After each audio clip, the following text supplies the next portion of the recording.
In the third part on our series on family life, family culture during the pandemic, I want to focus on how you can strengthen your marriage and your family in this time. What kinds of activities you can do, what kinds of things you can do to really reinforce the good things that you already have going in place right now.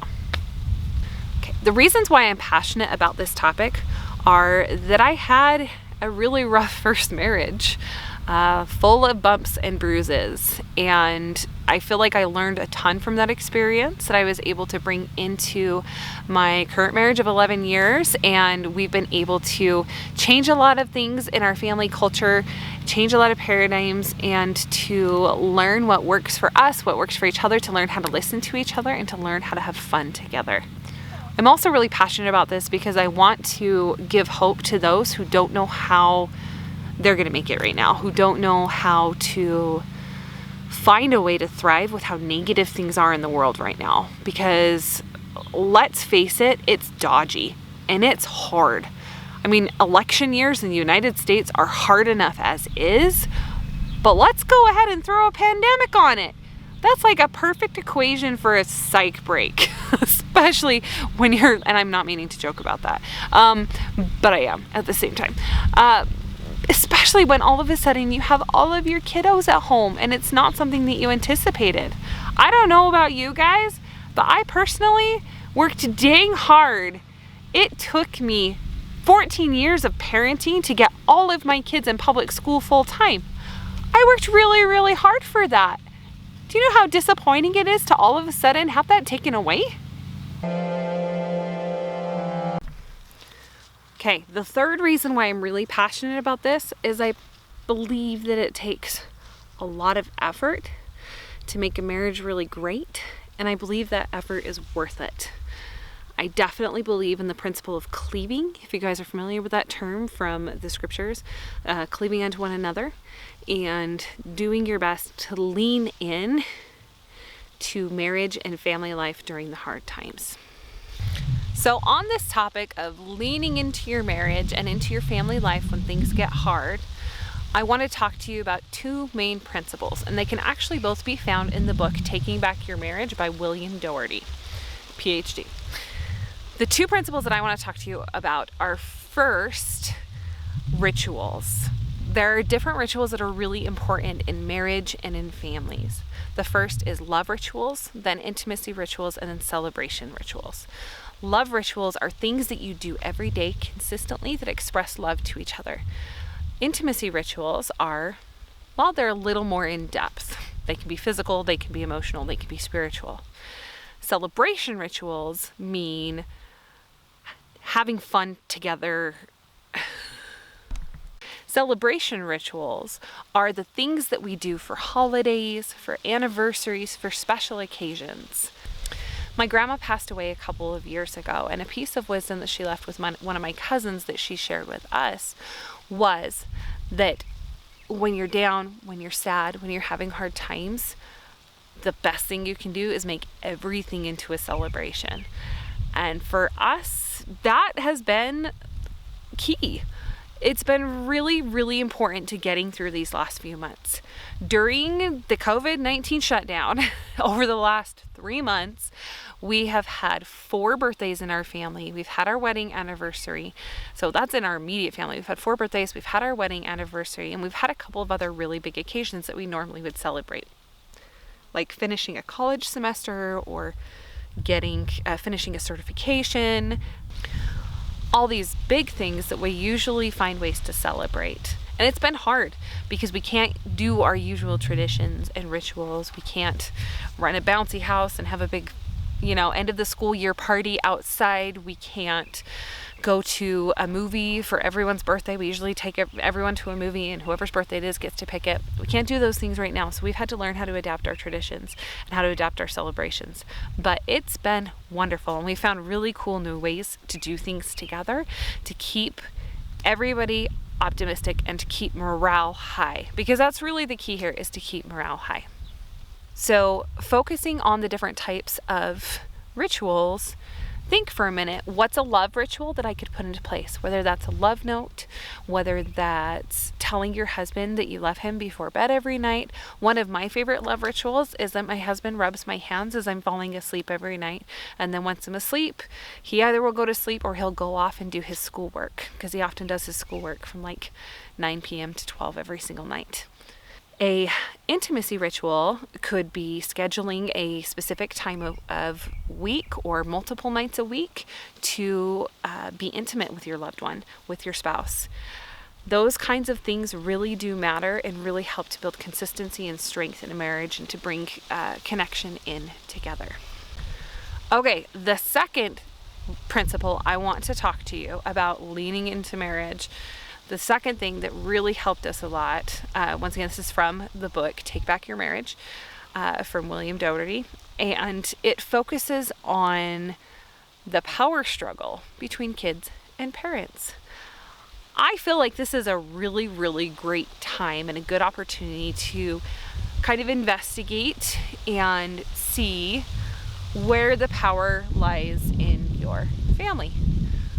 Where is your time consumption going? Are you spending an awful lot of time focusing on children's homework in the evenings? Are you staying up late doing that with them? Were you driving around to multiple extracurricular activities a day for multiple children? Now that everything's kind of been pulled back and reined in during this COVID interesting experience, I hope that it's been a good time to evaluate how you spend your time, where you allocate your time, and to consider making some changes.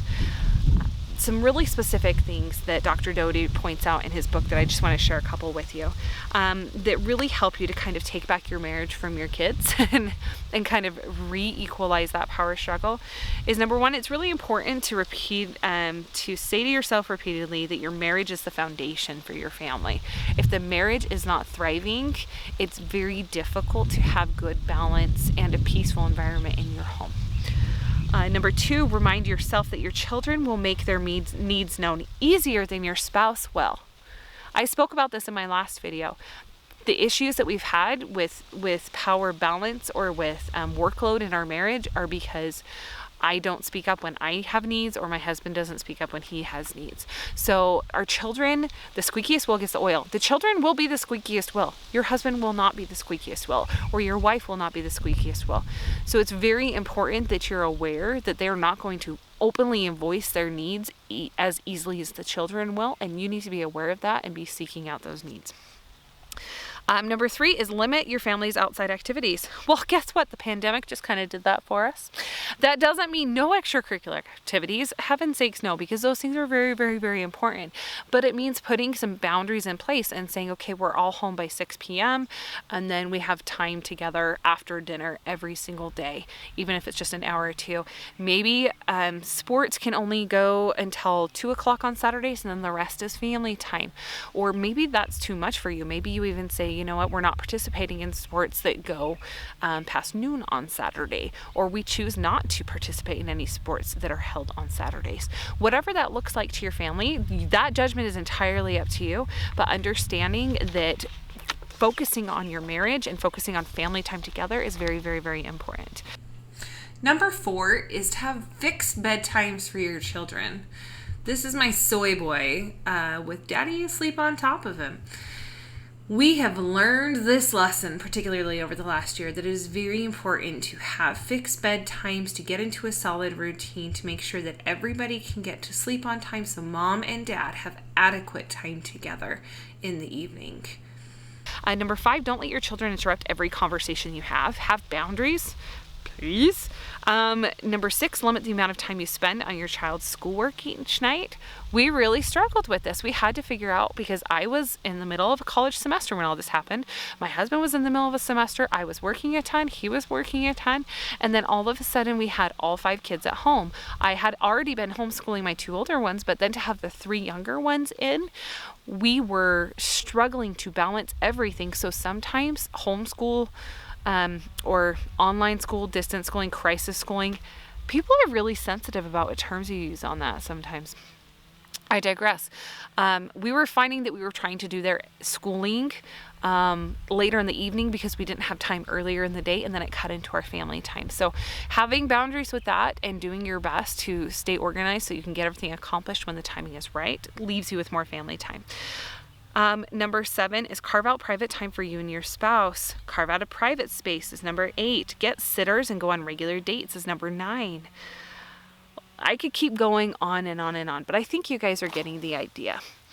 It's really important to evaluate how you're prioritizing your marriage and your family. And it's really important to communicate to your children that you need to prioritize your marriage. That looks totally different during the pandemic. My husband and I used to, luckily my oldest is 14, so I had a free babysitter. Well, not free, we pay for our cell phone. But we could be able to go out on a date whenever we felt like it was important. And for us, it was every Friday night. We would leave, we would go to a movie, we'd go get dinner. We'd be gone for 4 to 6 hours and just have amazing time together once a week. And that's hard now. We've driven and gotten takeout and sat in the car and ate it and then gotten different takeout for dessert. But you know, you can only spend so many hours in your car, I feel like, before getting a little bored. So we've had to learn how to adapt. And that often looks like dates in our bedroom where we go and get takeout and bring it home. And then we say, kids, we're doing a movie marathon tonight. You know, please don't interrupt us. Ellie's in charge. She's babysitting. And we've really just had to grow and adapt to this. But it is so important that we're still getting time together as a couple to focus on our marriage, to make sure we're having family council or partner council meetings, and we're really discussing our needs and how we're doing together as parents so we can always be aiming for constant improvement. I hope that this gives you some hope. I hope it gives you some ideas of things you could maybe do to find a little bit more balance in your marriage, in that kind of power struggle between you and the kids, and some good ideas to lean into your family life during this time rather than be overcome with stress or fear that you won't know how to do it, because I have faith in you. I really, really do. If you have any questions, you're welcome to leave them in the comments. I'd be happy to answer them. And stay tuned for our next and upcoming videos in this series. Thanks. You got this. Hey there, friend. If you like this video, go ahead and click subscribe and follow us on Instagram at Lemons in the Country. See you later.